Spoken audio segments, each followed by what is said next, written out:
दोस्तों अॼु जी अपडेट में तव्हां सभिनी पहिरीं प्यारनि खे ख़ुशि आमदीद। अॼु जी अपडेट ज़बरदस्त बेहतरीन अपडेट है। जी हाँ दोस्तों, अॼु जी अपडेट में तव्हांखे जेको आहे बहितरीन न्यू रिव्यू करे ॿुधाईंदासीं त जेको पंजाबी ड्रामो अचण वारो आहे उन में हाणे कमु किथे वञी पुॻो आहे। हिन वीडियो खे आख़िर ताईं ॾिसंदा, थी सघे तो उदासी टीवी यूट्यूब चैनल के ज़रूर सब्सक्राइब लाइक शेयर कंदा। हलूं था अपडेट की तरफ, तव्हांजो घणो टाइम वेस्ट कान कंदासीं। दोस्तों काफ़ी दोस्तनि जा कमेंट भी अची रहिया आहिनि ऐं उन्हनि जे कमेंट जा जवाब भी असां ॾींदा अचूं था।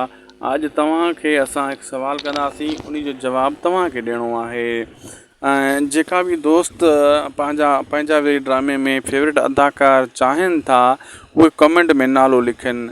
जे सिजावल 2 ड्रामे में ऐड थी चुको आहे, जेका मूसा जा शौक़ीन आहिनि, मूसा जा प्रस्तार आहिनि, उहो कमेंट में नालो लिखी सब्सक्राइब करनि।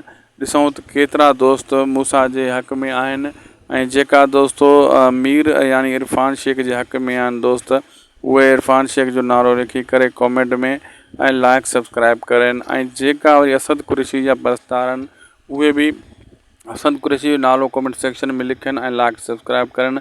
जंहिंजा ॾिसंदासीं त वधीक सब्सक्राइबर ऐं जंहिं ते मतिलबु वधीक कमेंट आया असां त उहो ख़बर पइजी वेंदी त उन जी मतिलबु हिकु व्यूअरशिप वधीक आहे, इन अदाकार जो चांस घणो आहे ऐं अंदाज़ो असांखे लॻी वेंदो त हीअ अदाकार जा कमेंट घणा आया आहिनि। ऐं जेका भी मतिलबु आज़म मैंगल जा प्रस्तार आहिनि त उहे भी कमेंट सेक्शन में आज़म मैंगल जो नालो लिखनि ऐं लाइक सब्सक्राइब वीडियो करे छॾनि ऐं शेयर भी करे छॾनि। ऐं ॾिसूं अॼु तव्हांजो असां जेको तव्हांखे सवाल कयो आहे, तव्हांजो जवाबु कमेंट सेक्शन में कहिड़े तरीक़े सां ॾियणु चाहियो था ऐं अंदाज़ो असांखे लॻी वेंदो। ऐं सिजावल त उअं ई ऐड आहे, सिजावल जा प्रस्तार भी लिखनि यानी हाजन तिवणे साहिब जा प्रस्तार भी कमेंट सेक्शन में लिखनि ऐं पंहिंजे मतिलबु हिकु एक्टर जेको उनजो फैन जंहिंजा आहिनि उनजो नालो लिखी ऐं सब्सक्राइब लाइक शेयर करनि। पोइ सुभाणे वारी वीडियो में रिव्यू करे असां वरी तव्हांखे ॿुधाईंदासीं त हिन अदाकार जा हेतिरा कमेंट आया, हेतिरा सब्सक्राइब लाइक आया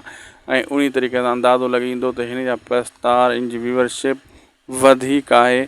ऐं सुभाणे वारी वरी वीडियो में इहे तव्हांजा कमेंट कोशिशि करे ऐं उन में जेको आहे न शेयर कंदासीं। जेका राणे जा यानी अज़ीज़ कंपरनि जा प्रस्तार आहिनि उहे भी लिखी सघनि था। जेको जंहिंखे वधीक चाहे थो कमेंट सेक्शन में लिखी सघे थो, पंहिंजी राय खां आगाह करे सघे थो। सुभाणे वारी वीडियो में ऐं इन खे ट्राए कंदासीं। ऐं जेको फीमेल अदाकार लेडीज़ अदाकारनि जा जेका प्रस्तार, रिमशा शहज़ादी थी वई, मतिलबु ॿियूं काफ़ी अदाकाराऊं, उन्हनि जो कमेंट सेक्शन में नालो लिखी सघो था त तव्हां छा चाहियो था त पंजाबी ड्रामे में कंहिंजो चांस आहे ऐं कमेंट सेक्शन में इहो आराम सां लिखी सघो था पिया।